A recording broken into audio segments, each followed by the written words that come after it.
Ensuite, on rentre dans un autre monde. Autant avec le rubis, on a un vieillissement en bouteille, on a un vieillissement où on va essayer de jouer plutôt la réduction, la peu d'oxydation. Autant ici, on est sur un truc qui est inexplicable. Qu'est-ce qu'un 10 ans? On va commencer par dire que ça n'a pas 10 ans, que ce n'est pas comme un whisky le plus jeune qui a 10 ans dans l'assemblage.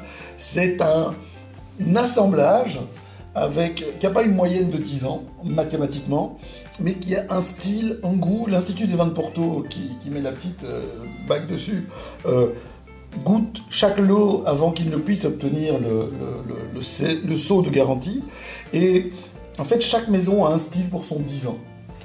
Ça vieillit en fût, donc c'est très très oxydatif. Alors on ne voit pas bien l'image, mais on est dans des notes au niveau de la couleur, tu vois, c'est très caramel.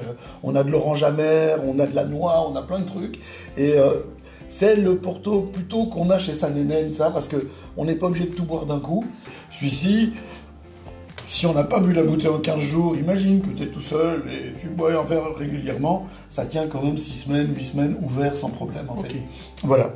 Et là, on en avait discuté et qu'est-ce qu'on met pour accompagner ça? Un fromage de chèvre. Moi, je pense que c'est une bonne idée, puisqu'on en a parlé. Voilà. Fromage de chèvre, c'est l'Aurélie. Alors, vous avez vu comme il est bien crémeux sous la croûte. Fromage de chèvre belge.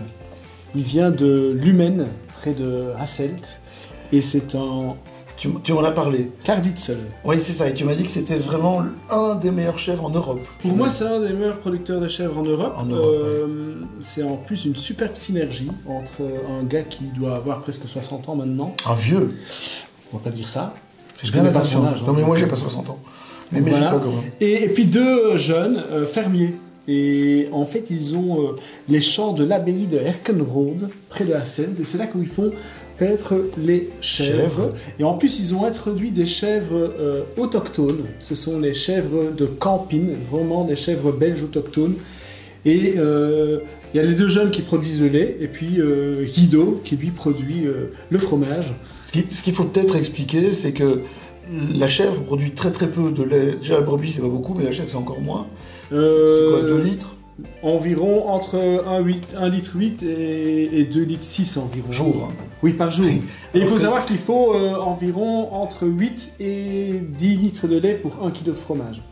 Voilà. Donc il faut déjà beaucoup de chèvre pour faire 1 kg de fromage. Et alors qu'une vache peut faire, certaines font beaucoup. Les industriels font trop de lait. En dizaines de litres. Et donc ici, il a pris l'idée de faire un Sainte-Maure. Sainte-Maure qui est cendré, lui il n'a pas cendré, il a gardé la croûte naturelle, il n'a pas mis de paille non plus, mais c'est un chèvre vraiment dans l'idée d'avoir un chèvre affiné, avec un croûtage qui va vraiment un peu être séché, un peu de géotrichum. Géotrichum, c'est un champignon, une levure qui se met dessus, qui va sécher le fromage. Et qui donne aussi cette croûte très particulière, plissée. De loin, on dirait une cervelle, quoi, presque. Voilà. Et donc ça va faire que la croûte va commencer à l'affinage à se recroqueviller, on va avoir ce côté plissé, et on va avoir ce côté, après affinage de 2-3 semaines, vraiment une sorte de protéolyse. Donc c'est en fait les protéines de lait qui vont se laisser aller et qui va faire que le fromage commence à crouler sous la croûte. Alors s'ils retiennent géotrichum et protéolyse, avec ça ils peuvent faire des scrabbles, mais à fond, quoi. C'est un truc... Sans le fromage, ils vont... À fond. J'ai connu un géotrichum qui te faisait une petite protéolyse. L'accord entre les deux, c'est que le lait de chèvre, ça donne des fromages assez gras, assez riches en bouche. Et ici, on vient chercher l'acidité. On va vraiment donner un coup de fouet dans le truc. Et par contre, on a toute la note fruitée, orange, fruits secs, qui vient avec le fromage et qui pourrait être surprenante, en fait, d'après ce qu'on en pensait. Hein? Donc ça, c'est le 10 ans. Tu te souviens de la chanson? J'ai 10 ans. Je sais que c'est pas vrai, mais j'ai 10 ans. Laissez-moi rêver que j'ai 10 ans. C'est beaucoup plus léger en couleur. Ah, totalement, c'est oxydé.